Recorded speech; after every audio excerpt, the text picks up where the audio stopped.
Hi Ma'am RC, as lang po. 1 month na po ako nagamit ng SCD Peeling Lotion. Normal po ba na di natigil yung pamamalat niya sa face ko? Salamat, sana mapansin at masagot.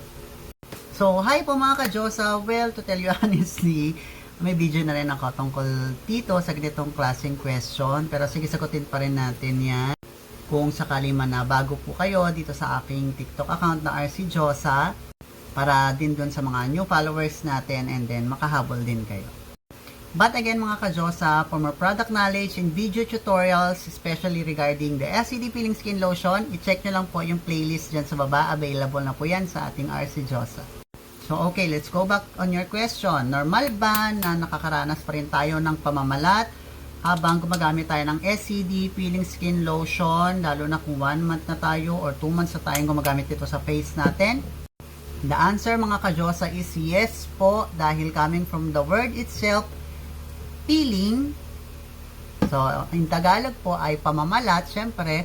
Of course, as long as gumagamit kayo ng peeling lotion sa balat ninyo, ay possible na makaranas pa rin kayo ng peeling or pamamalat. Same thing din yan kung gumagamit tayo ng moisturizer. Kahit 1 year ka na nagmo-moisturizer sa mukha mo, as long as gumagamit ka ng moisturizer, patuloy na magmo-moisturize yung balat mo. So, it's just same thing lang po mga ka-Diyosa. Lalo na kung dry ang skin type ninyo, possible po na palagi talaga kayong makaranas ng pamamalat. Bakit? Dahil again, ang trabaho po ng SCD Peeling Skin Lotion or ng mga exfoliating product na katulad ni SCD Peeling Skin Lotion ay i-dry po yung balat natin para mag-peel.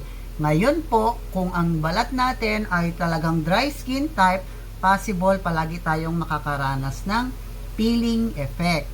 Kasi nga po, uulitin ko, ang gamit po natin ay peeling skin lotion. So, kung ayaw nyo na ng mga nagpipil, pwede naman tayong tumigil ng paggamit, lalo kung okay na yung skin natin after 1 month.